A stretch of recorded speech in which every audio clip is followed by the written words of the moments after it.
Hello and welcome to the Bhagavatam. Today we're going to talk about something that causes a lot of trouble in our lives. We often blame the world for all our problems. We blame other people. We blame our family, our of origin perhaps. We blame our politicians. We blame nature. We blame our body, our mind, our partners, our children, right? There's a lot of people to blame and lots of circumstances. And some people who go a little further might blame their karma.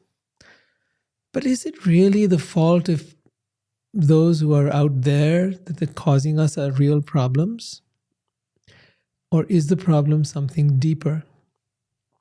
You see, the thing is, no matter what you're blaming, behind the blame lies a cause. And the cause is that you're attached to something. If you weren't attached to it, it wouldn't be causing you suffering. The only reason that something can cause you suffering or pain or hurt or stress or anguish is because you're attached to something. You might be attached to a person. You might be attached to a goal. You might be attached to a certain thing you want to do or achieve, or something that you have.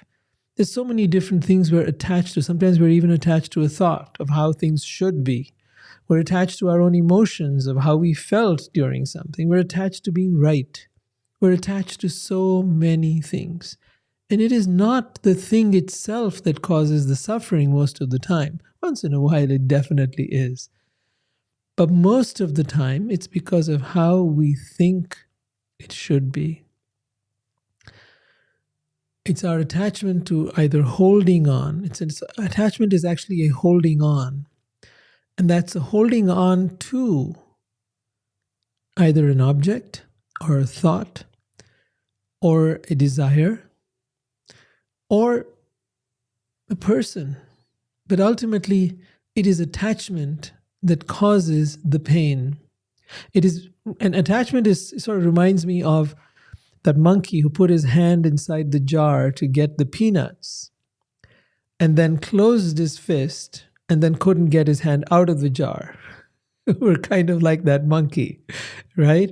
We've put our hand in, we're holding on to what it is that we want and what we think is ours, and now we're not willing to let it go. But the very act of not letting it go is causing us tremendous stress. It's causing us to suffer in many ways. If only that monkey would let go the peanuts, his hand would come out. It'd be free. In much the same way, if we would let go that which we are attached to, then perhaps we'd suffer less. Now, it doesn't mean that we should not be attached. Even saying you should not be attached is an attachment to not being attached. Attachment comes naturally. Desire comes naturally. And it is only through desire that we achieve anything in this world. And it is only through attachment that we're able to have anything and enjoy anything. But it's a catch-22. You have to know when to attach and when to detach. You have to know that, if the monkey knows that there's nobody around who's going to catch him red-handed, or maybe if he just caught a few peanuts, not so many, he might be able to get his hand out a lot easier. You have to know when that thing is causing you suffering and when it is okay. What levels cause you suffering and what levels don't. And also how to let go when it's necessary. If there's danger and the monkey senses someone's about to catch it, then it's better to let go those peanuts and run and save his life rather than holding on to a handful of peanuts, no matter how hungry the monkey is at that time. And in that way, save oneself. So consider this when you are very attached to something. What might be the best option? Thinking clearly only happens when you have prepared yourself to understand some basic truths of life. And those truths are that nothing belongs to me, no one belongs to me. I came to this world empty-handed, and I will leave here empty-handed. Even this body is not mine.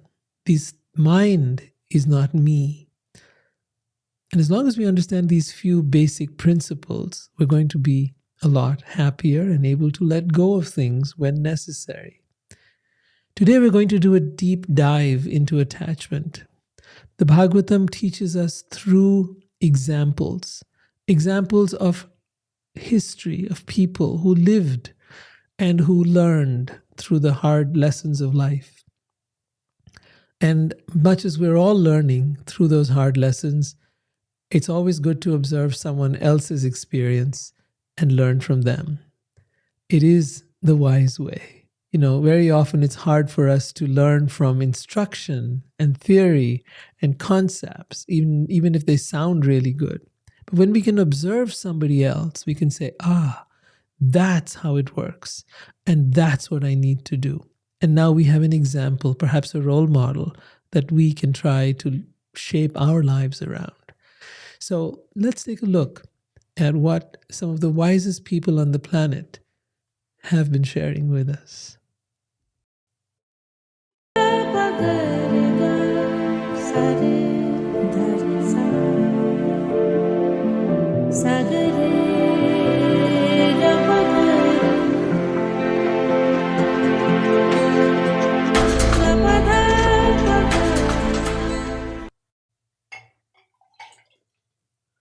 So, in the previous episode, we'd been talking about Indra and so many things, Vritrasura and so on. Now, the king Parikshit, who's been asking all the questions in the Bhagavatam, he's very puzzled. He asks this question of the sage Sukadev.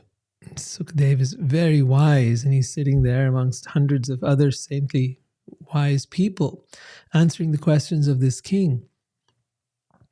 It's an amazing thing to be a seeker, to ask questions, to have an open mind, to listen, to try to learn, because these are great teachings. So King Parikshit is asking, these asuras or demonic people are generally very sinful. How can such a person attain exalted love for God? See, in many scriptures of the world, they believe that it's just black and white, that a person who is fallen or who has gone wayward or perhaps who has, done bad things will never be able to be redeemed or saved or will ever reform themselves. But the Vedas teach us that no, even the worst of human beings can change their life, can reform themselves. We had the example of Ajamil earlier, and now we have the example of Vritrasura here. So there have been many. If you haven't been following, then I'm sorry, but this is the previous episodes that I'm referring to right now. But we are going to start a very new narrative right now. There's just a little bit of a question left here, and then we'll move into the next story today of King Chitraketu and his attachment. So just before we get there, there's a few questions here that have been asked, and then we'll jump into it.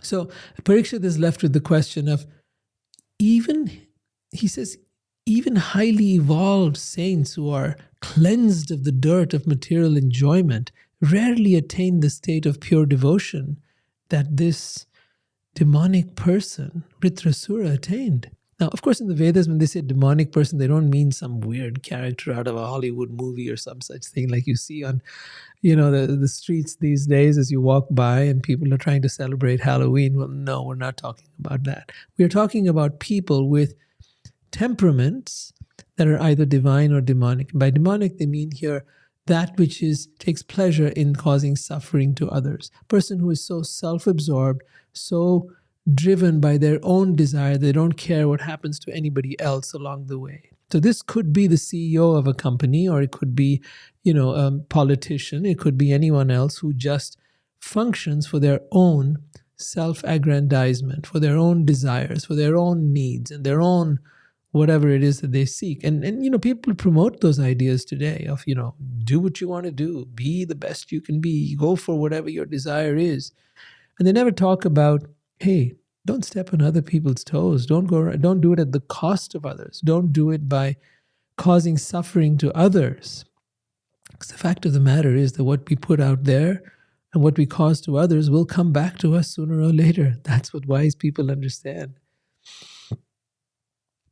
So this question is being raised by Parikshit, and he says, how is this possible? And in the Bhagavad Gita, there's an answer to that. He says, Yesham tva antagatam papam jnanam punya karmanam te dvanda moha nirmukta bhajante mam dridvataha. Persons who have acted piously in previous lives and in this life, whose sinful actions are completely eradicated, and who are freed from the delusion of duality, engage themselves in serving God with love and devotion. Okay, but that means that they have acted piously in previous lives, whereas this guy hasn't. So in this material world, there are as many living entities as atoms. The Bhagavatam is saying this 5,000 years ago. Actually, I came across some evidence that it was actually 7,000 years ago, but between 5,000 to 7,000 years ago is when this was written. They knew about atoms. They're writing about it here. In this material world, there are as many living entities, and this is not just referring to this planet, but to all the universes. There are as many living entities as atoms. Of course, when they say living entities, they don't just mean humans. They also mean animals. They also mean birds. They also mean insects. So yes, as many living entities as atoms.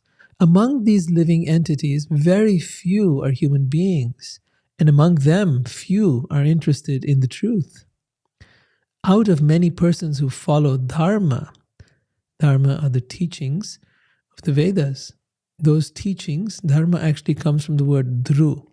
Dhru means to uphold. That which upholds civilization, that which supports, that which sustains civilization. So the dharmic codes were there not as codes of religion, but that would be imposed upon human beings, but rather as codes that help sustain life. So for example, if you have the dharma of a particular organization, it is the culture of that organization that promotes the well-being of the interaction between people and of the work that has to be done so that it becomes efficient. Similarly, the dharma of a family is that which maintains peace in that family.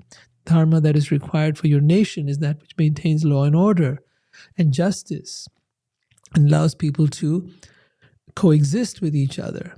And the dharma with nature is that which causes nature to flourish. We have not understood how any of these work.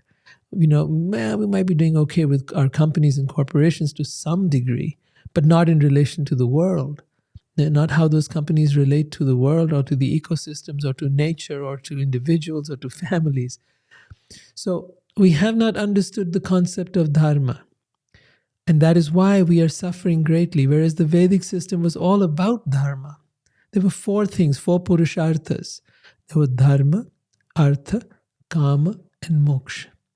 Dharma was, as I was saying earlier, that system which sustains the organism. That is to say, whether it's nature, whether it's a company, or it's a family, or it's even your own body. What is the dharma of that? What keeps it sustaining and running well? Then there is artha. You can't do anything without having money, right? So that means there's got to be wealth, there's got to be money. Only then can you attain your desires.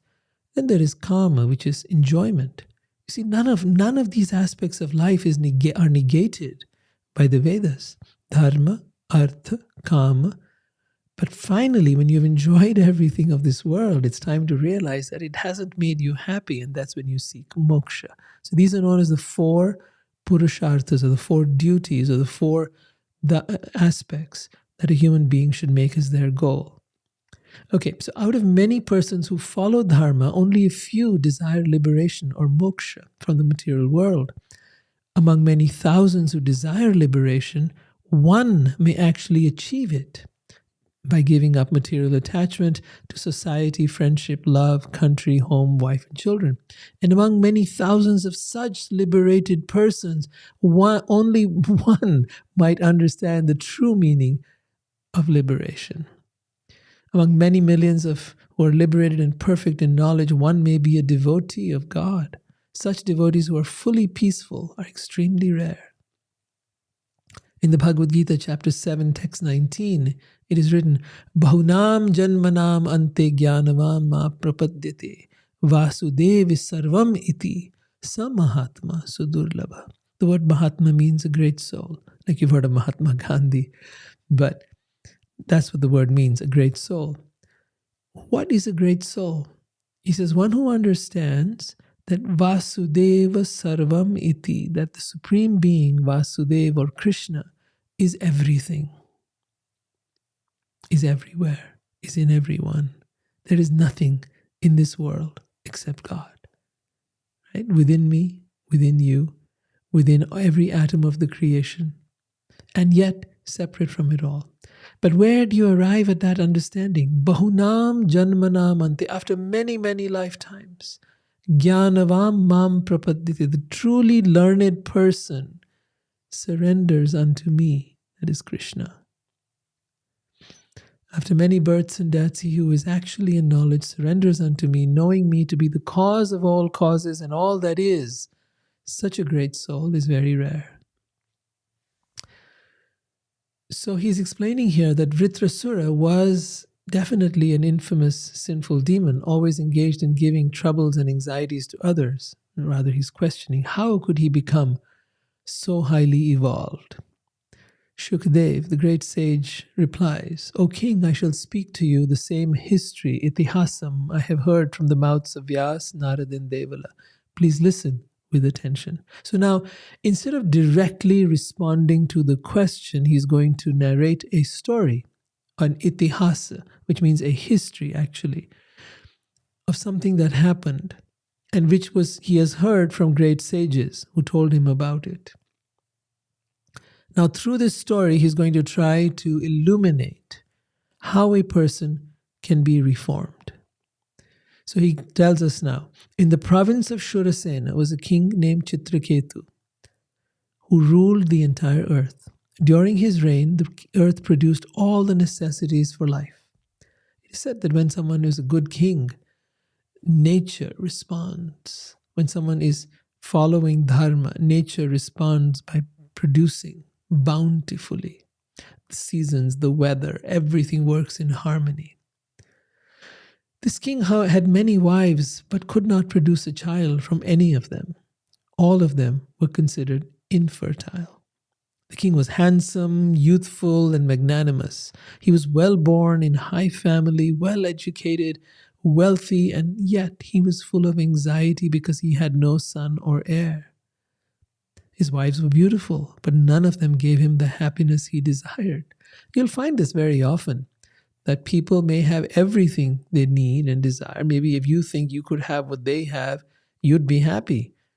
But if you go and actually ask them, the people who have everything that you think would make you happy, you might find they have enough problems of their own. And they're not happy either. Very few human beings, perhaps even just a handful, might be able to actually claim that they're happy, consistently happy, regularly happy, right? It's rare. It has nothing to do with your age. It has nothing to do with your wealth. It has nothing to do with your job or your education or anything else. Your happiness cannot be found in the world, no matter how much of the world you've got or how little. The great sages would give up the world and then find happiness. They'd have nothing and they'd be happy, which tells you something very important, that the happiness they were finding was not part of the world, and it was a greater happiness than anybody in the world has got, the greatest wealth of all. And that happiness was found in finding themselves and in finding God. So this king was very unhappy, and one day a powerful sage, Angira, came to his palace. The king got up from his throne and worshipped the sage and received him as an honorable guest. The king then sat on the ground with utmost humility at the rishi's feet. So rishi is another word for a sage. The sage Angira said, "I hope that your body, mind, kingdom, and family are well. Is everyone in your kingdom under your control? If the king's mind is fully controlled, everyone is subordinate to him, and the affairs of the state move smoothly." The sage knew everything, and yet he said, "O king, I can observe that your mind and you are filled with deep anxiety. You seem not to have achieved your desired goal. Is this because of you yourself, or has it been caused by others?" You see, this was a great sage, and sages have great siddhis. Siddhis means mystical powers. Some of those powers are in being able to become smaller than the smallest, bigger than the biggest, being able to travel from one place to another instantly, being able to get anything you want instantly from anywhere. No need of Amazon or UPS. Being able to read a person's mind or even control a person's mind. There are great powers and siddhis available to yogis. However, if they misuse them, then they lose not only the powers, but also all the advancement that they've made. It's a very slippery slope. They say the higher they get, the harder they fall. So Angira, knowing and being able to read the mind of the king, is asking him to speak up. The king says, "Oh great soul, you are aware of everything, and yet you are asking me why I am full of anxiety. As a person aggrieved by hunger and thirst is not pleased by any external gratification, I am not pleased with my empire, opulence, or possessions, because I have no son. O great sage, please kindly do something so that I may have a son." Now, it was a big deal. If the king had to pass on his kingdom to his son, and if he didn't have a son, then who was going to take over? I wish they thought about the democracy back then, but they didn't, and the system was the way it was. Anyways, the sage was a greatly powerful personality. He performed a yajna. Now, people loosely translate the word yajna as a sacrifice, but it's really way more than that. Anyway, what you'll see when you observe a yajna is that there will be a fire, and they'll be chanting mantras, and they'll be pouring ghee into the mantras, and they'll be calling upon the divine to come and bless this person. Yajnas are done when people are getting married in India. They're done when people move into a new home. They're done at various times of a person's life. Now, in this case, the sage was performing a yajna to give this king a son. And when the yajna was finished, he gave the remnants of the food offered in the sacrifice. They were given to the king and to the first queen. Her name was Krita Dyuti. Angira, the sage, then said, "O great king, now you will have a son who will be the cause of both jubilation and lamentation." Listen to these words carefully now. You will have a son who will be the cause of both jubilation and lamentation. The king, probably on hearing these words, may have thought, yeah, I'll be nice, I'll have some fun. Maybe my kid will be a little naughty or mischievous or troublemaker. Kids are kids. The sage then left without waiting for the king's response. In course of time, a son was born. All the inhabitants and the king were extremely pleased. The inhabitants of the kingdom, I mean. The king engaged priests to offer blessings to the child during the birth ceremony. He gave them gold and silver and garments and ornaments and villages and horses and elephants, as well as a vast amount of cows. As a cloud indiscriminately pours water on the earth, the king Chitraketu distributed like rainfall all desirable things to everyone to increase the reputation, opulence, and longevity of his son. When a poor man gets some money after some great difficulty, his affection for the money increases daily. Similarly, the king and his wife's affection for their son increased daily. The king's other wives became extremely unhappy. They condemned themselves in envy and lamented. They felt neglected, dishonored, condemned, and most unfortunate. Due to the king's neglecting them, they became extremely hard-hearted and they lost their intelligence. Finally, out of envy, they administered poison to the baby boy. Later, when Queen Kritadyuti wondered why her son had been sleeping for so long and asked the maidservant to bring him to her, the maidservant went and saw the baby's eyes were turned upward and he had no signs of life. She could understand that the boy was dead. She struck her breast with both hands and cried loudly. Hearing the maid's loud wail, the queen rushed there, found her son dead, and fell down unconscious. As the word spread, all the inhabitants of the palace, men and women, began to cry. The queen who had administered the poison also cried pretentiously, knowing fully well their offense.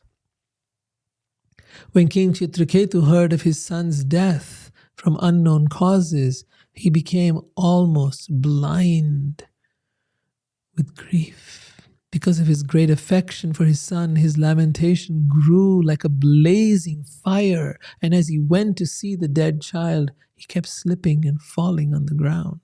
He fell unconscious at the child's feet, his hair and dress scattered. When the king, breathing heavily, regained consciousness, his eyes were tearful and he could not speak. And when he did speak, he was angry at God. He blamed God for causing this incident and in so doing, proving himself inexperienced and unintelligent.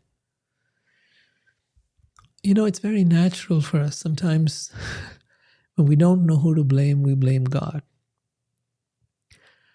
And we think God is responsible for everything.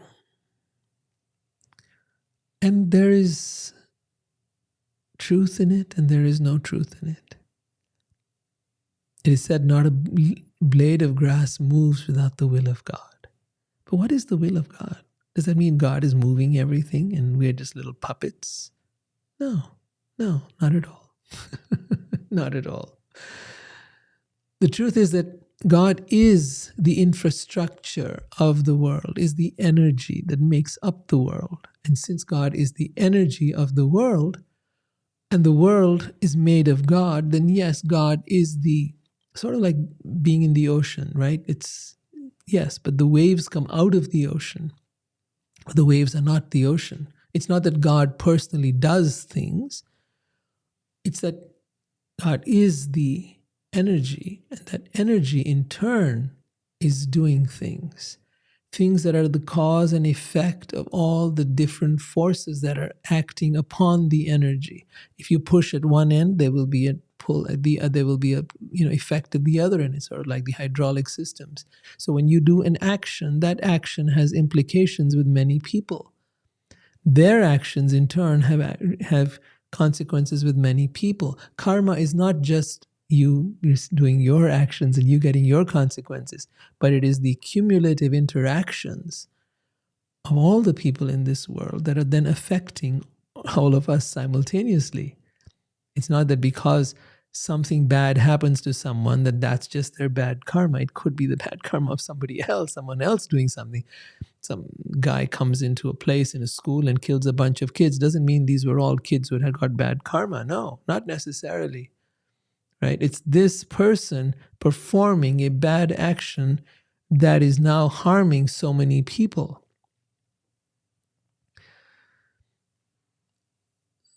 The mother, on seeing the child, was in such deliriousness that she started saying, knowing that her child is dead, she started saying, "My dear son, you have slept a long time. Now please get up. Your playmates are calling you to play. Since you must be very hungry, please get up and suck my breast and dissipate our lamentation." The king wept, begging his son not to leave with the merciless god of death, Yamaraj. The king and queen and all the citizens lamented, crying loudly till they were almost unconscious.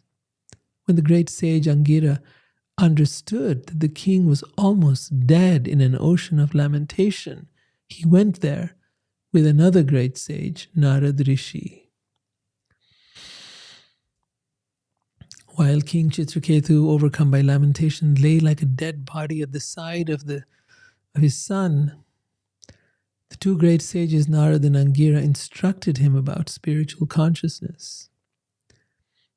They said, "O king, what relationship does the dead body for which you lament have with you?" Now, these are really, really wise teachings, so please pay attention and see how they apply to your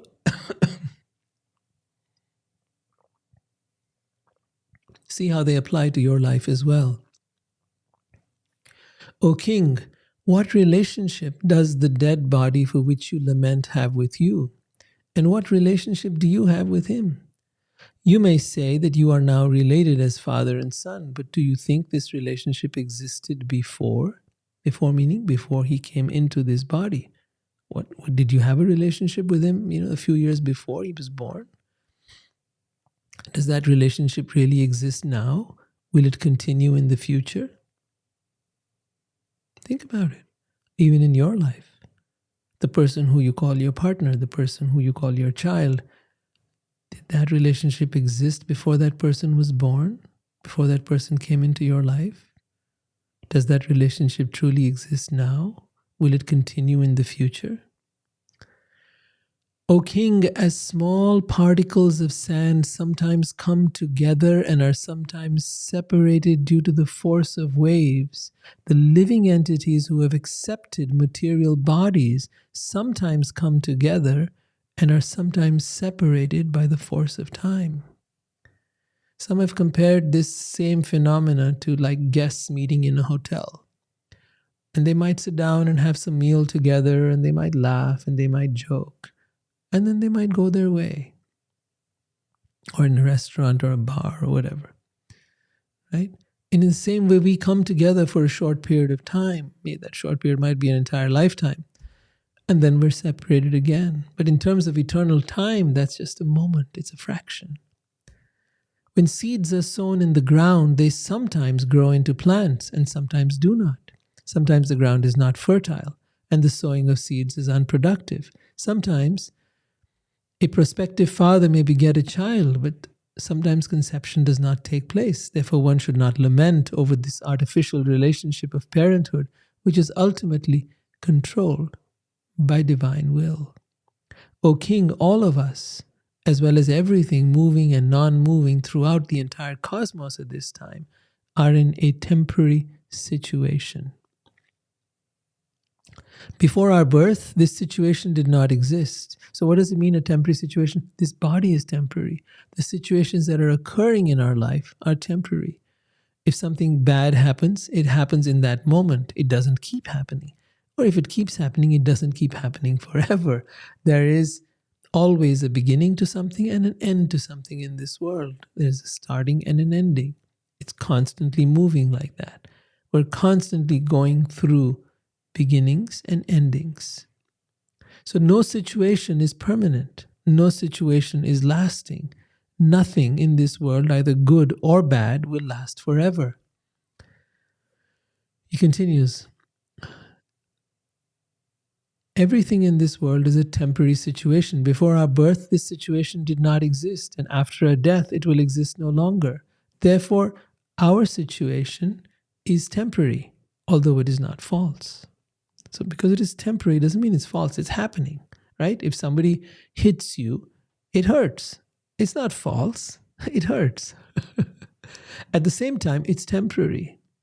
It's happened for that moment. You can hold on to it. You can be attached to that incident. You can hate that person. You can resent that person. You can hold on to all the anger that you've got from that person because you think they should not have done what they did. And yes, now you're holding on to what happened, but the incident happened in a moment. And that moment is gone.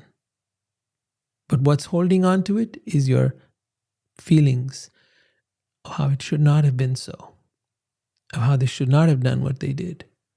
And that's causing you anger. And now the anger is replaying in your mind again and again and again of what they did and what they shouldn't have done and how this is not okay and that is not okay. And I want to do this to this person, and next time I see this person, I'm going to do that to them. That's you in your head causing suffering to yourself. The incident took a second.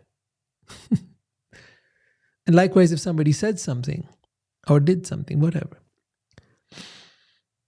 The Supreme Godhead, the master and proprietor of everything, is certainly not interested in the temporary cosmic manifestation.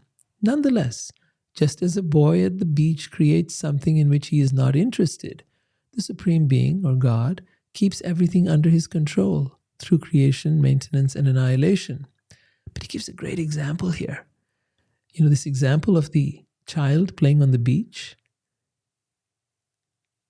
It's just like that. All this stuff that is being created and destroyed is like a child playing with sand castles on a beach. The moment you can understand that, even you and I, when we create something, whether we create a house, we get a car, we get some clothes, we're like children playing in the sandbox. As long as you understand that, you won't hold on to anything. As soon as your child finishes playing in the sandbox, they leave it and walk away. They might have made nice, pretty sandcastles. They might have made all kinds of interesting things. And it's just another thing. We'll come back and make some more. That's how life is. He continues. He creates, the living entity creates by engaging a father to beget a son. He maintains, so who creates? God. The Supreme Being creates by engaging a father to beget a son or a child. He maintains by engaging a government or king to see to the public's welfare, and he annihilates through agents for killing, such as snakes. The agents for creation, maintenance, and annihilation have no independent potency, but because of the spell of the illusory energy, Maya, one thinks himself to be the creator, maintainer, and annihilator. So each of us thinks that I have created this, right? I own this. I've created this. I have, whether it's a book you wrote or whether it's a house you bought or whether it's whatever it is, you think you're the owner, you think you're the creator, you think you're and then you maintain it. And ultimately you might sell it or annihilate it or something like that. So you think you're the doer, but actually everything is being done through you, through the potency of the divine. Under the spell of illusion, we think that we are the doers. But the doing, the potency for doing, the ability for doing is given to us by God. That's a very important part to understand. If that energy is not there, like the day you're feeling sick, the day you're feeling unwell, you have no energy to do anything. If your life energy becomes weak for some reason due to some illness, you won't be able to do anything. The potency to do things is often higher when we are younger. So we are more potent, more energized, more active, more capable. And as we get older, that might diminish a bit. But that potency is what he's talking about. That potency that is given to us is what then causes us to manipulate material nature and create the illusion of creating, maintaining, and annihilating things. You understand? It's a fascinating study. Then he says, as from one seed another seed is generated, O king, so from one body to the body, that is, for example, the body of the father or mother, through another body, the body of the mother, a third body is generated, the body of a son or child. As the elements of the material body are eternal, the living entity who appears through those elements is also eternal. So it's very interesting here. They're talking about how the elements of the material body are eternal. So when Einstein said that matter cannot be created or destroyed, he was basically saying that matter is therefore, in some sense, eternal. It cannot be created or destroyed. It might change form. But this was being said 5,000 years ago, and before that, by the wise sages who were writing the Vedas. They knew this back then, that matter cannot be created or destroyed, just as the living entity who appears through the material elements is also eternal. Divisions of generalization and specification. So you notice what we do. We generalize and then we become specific, such as nationality, individuality, or even race, color, whatever, are the imaginations of persons who are not advanced in knowledge. So what does it mean? Is individuality an imagination, or nationality or race or color? Is that our imagination? Okay. What it really means is you're just looking at things on the surface and you're not getting the deeper significance. Behind everything is the energy of the divine. That's why we say namaste, nama astute. I honor the divine within you. I focus on that because when I look at your face or I look at your body, you are different than me. You appear to be different than me, shall I say. So that's the illusion. I'm not honoring that illusion so much as I'm honoring that which I know is eternal, and that which I know is always good, and that which is always worthy of worship, and that which is always worthy of my deepest and highest respect, because it comes from the divine. It is a particle of the divine. And because it is the divine, I am therefore offering my naman to God within you and within me.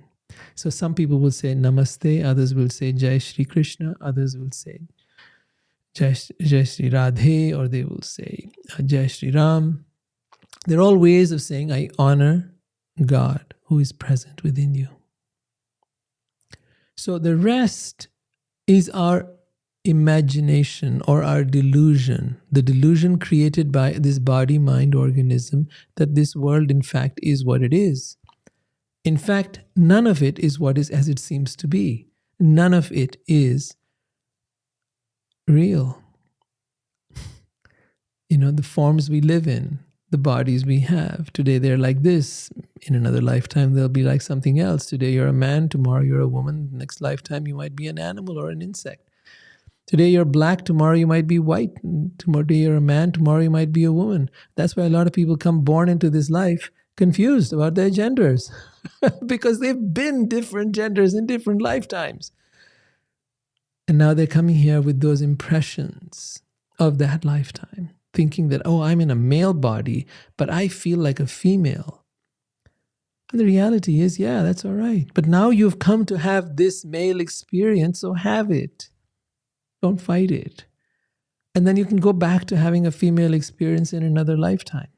But if you try to force it, then there's all kinds of anguish and difficulty that is caused. But hey, each to their own. I'm not going to try to tell anyone what to do here. But I do want to point out that there is another angle to it all.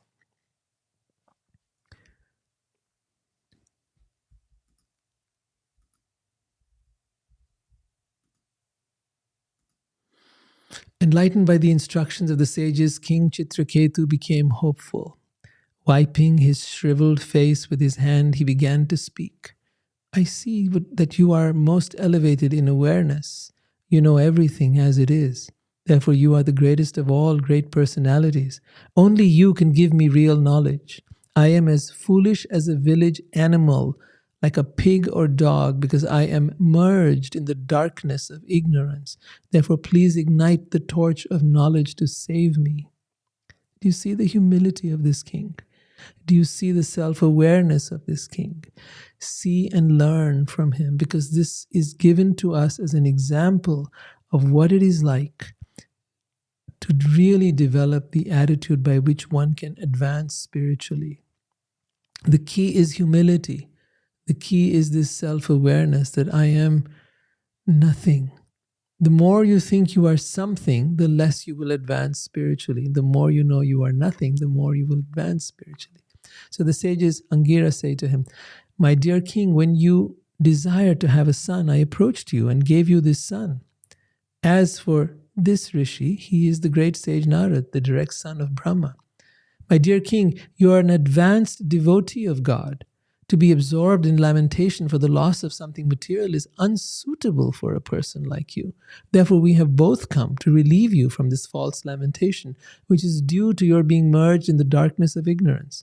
For those who are advanced in spiritual knowledge, to be affected by material loss and gain is not at all desirable.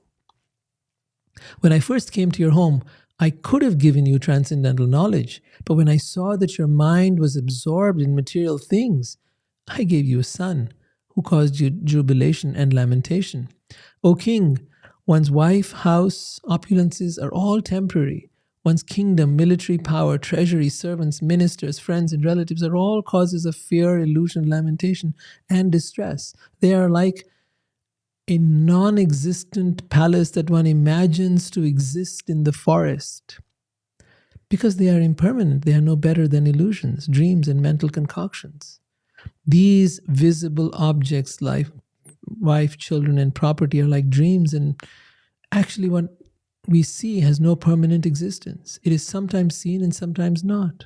Only because of our past actions do we create mental concoctions, and because of these concoctions, we perform further karmic activities and get entangled in this world.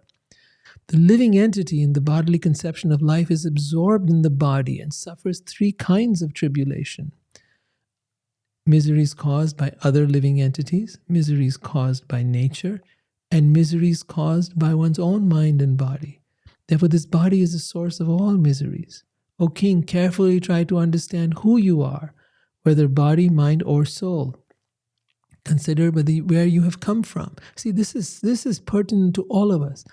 Try to understand who you are. Are you your body? Are you your mind? Or are you your soul?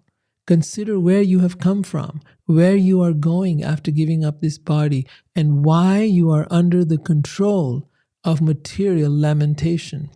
Try to understand your real position in this way, and then you will be able to give up your unnecessary attachment.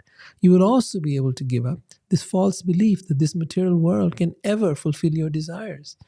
Thus you will attain peace. Then the sage Narad says, "My dear king, attentively receive from me a mantra which is most auspicious. After accepting it from me, in 7 nights you will be able to see the Supreme Godhead face to face." Wow, that's a glorious opportunity. The great sage Narad then called for the dead son to return and witness his father, mother, friends, and relatives who were overwhelmed with grief because of his passing away. Because you died untimely, the balance of your lifetime still remains, the sage is telling the dead son. Therefore, you may re-enter your body and enjoy the remainder of your life surrounded by friends and relatives. Accept the royal throne and all the opulences given by your father. The soul then re-entered the boy's dead body. He sat up and spoke. The boy said, "According to the results of my karmic activities, I, the living being, the soul, transmigrate from one body to another, sometimes going to the species of the demigods, sometimes to the species of animals, sometimes among vegetables, sometimes to the human species. Therefore, in which birth were these my father and mother? No one actually is my mother and father. How can I accept these two people as my parents?"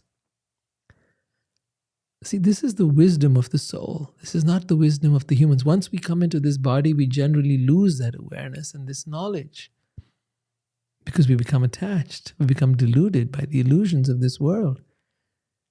He is still holding on to that self-awareness that one has when one is in pure consciousness, when one is not in this world like that. Here's a picture of that.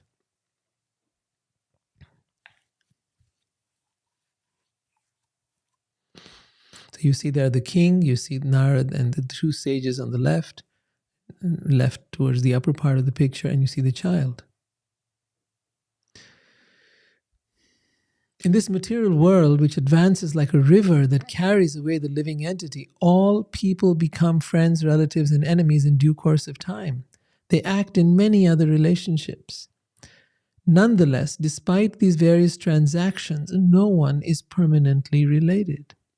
Just as gold or money in today's time and other commodities are continually transferred from one place to another, in due course of purchase and sale. So the living entity, as a result of his karma, wanders throughout the entire universe, being injected into various bodies in different species of life by one kind of father or after another.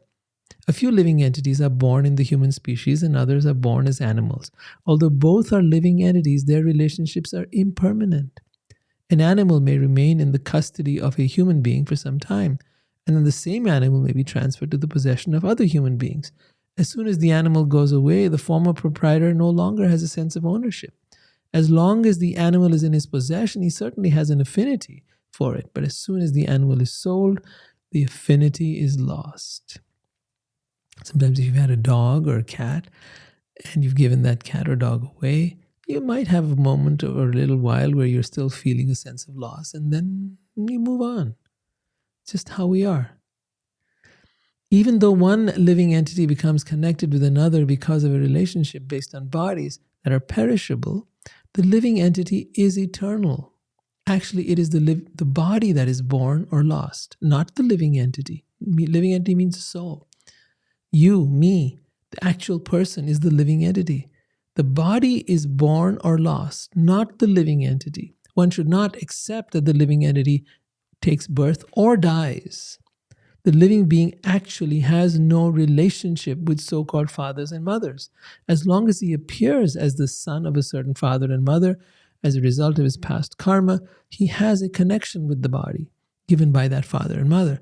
Thus, he falsely accepts himself as their son or daughter and acts affectionately. After he dies, however, the relationship is finished. Under these circumstances, one should not be falsely involved with jubilation and lamentation. The living entity, the soul, is eternal and imperishable because he actually has no beginning and no end. He never takes birth or dies. The living being, the soul, is so sublime that he is equal in quality to the Supreme Being.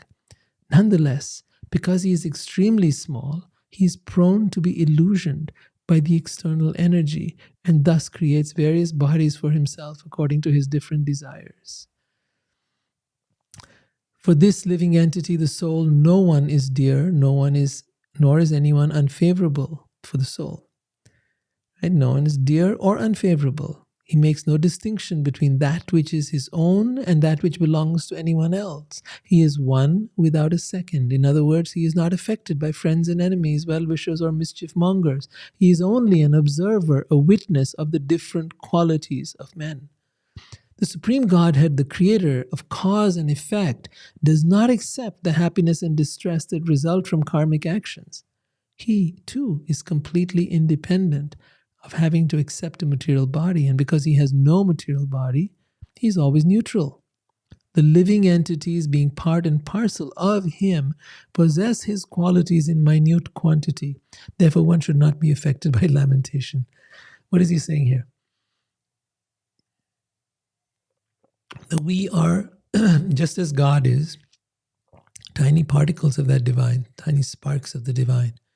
And because God is not affected by the things of this world, we too can learn from that and not be affected.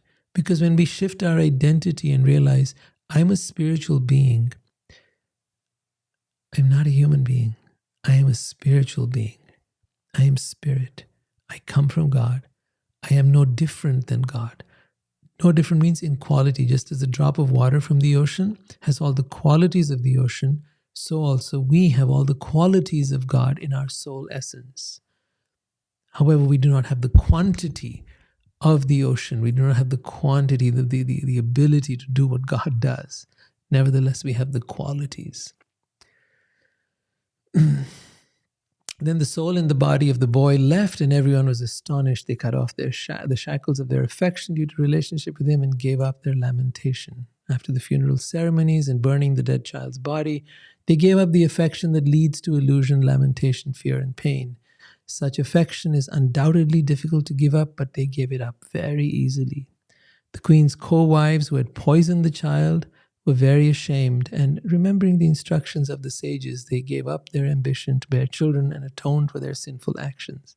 King Chitraketu, enlightened by the instructions of the sages, became fully aware of spiritual knowledge, and came out of the dark well of family life. Sage Narad then gave the king the following instructions and mantra. Now he gives him the mantra, and because of time, I'm going to have to move it fast forward things a bit.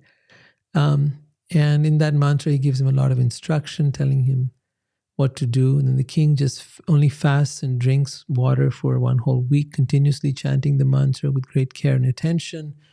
He then achieves the rule of the planet of Vidyadhar as an intermediate product of his spiritual advancement. Within a few more days, by the influence of the mantra, his mind becomes increasingly enlightened in its spiritual progress, and he attains shelter at the lotus feet of Anantadev, or Sheshnag, the Supreme Godhead.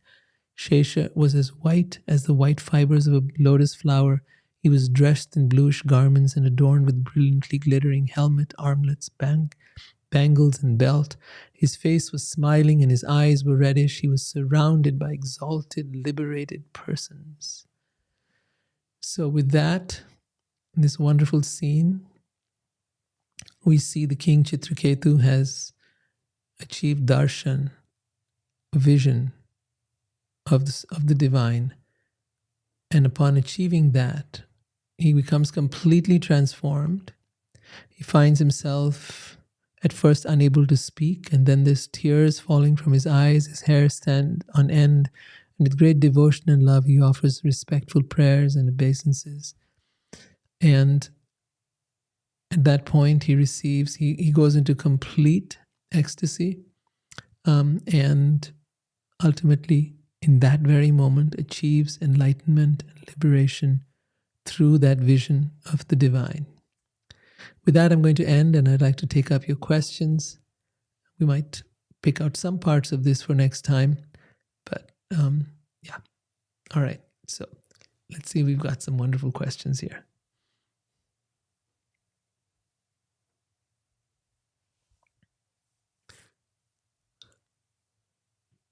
All right. Yeah, Silly, you like the one about UPS or Amazon, huh? Okay. What are the next steps towards moksha after dharmas are fulfilled through many lives? Does moksha have any higher dharma, or besides enjoying the leelas in other worlds? Okay, so moksha, in the beginning, moksha is selfish. The early stages or the early understanding of moksha is a very selfish one. I want liberation from suffering. This is the first idea that most people have. I want to merge with the light. I want to become one with God. I want to be able to be free. It's still a very selfish desire.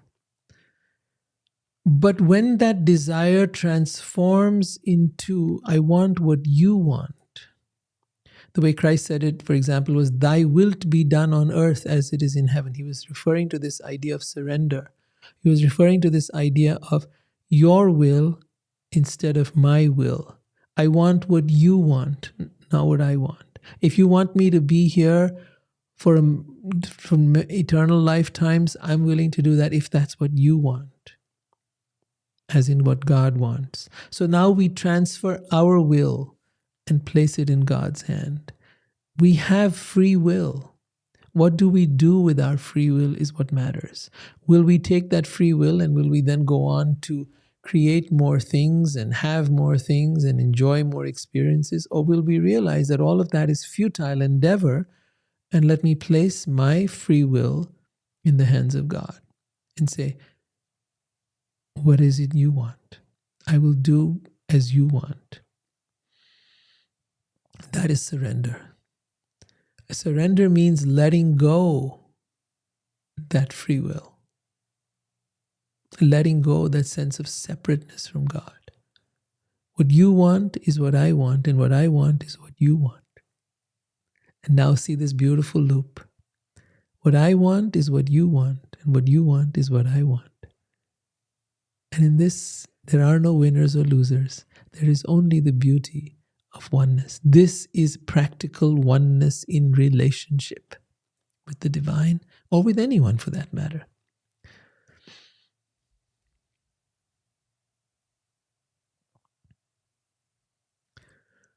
So yeah, see if there's any more questions.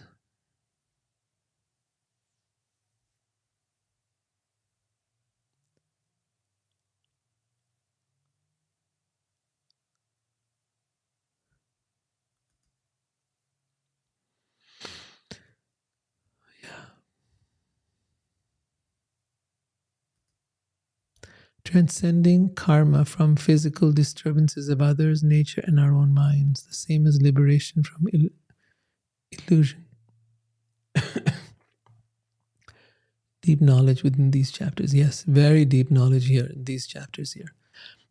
Transcending the karma from physical disturbance of others, nature, and our own minds. Okay, is it the same as liberation from illusion?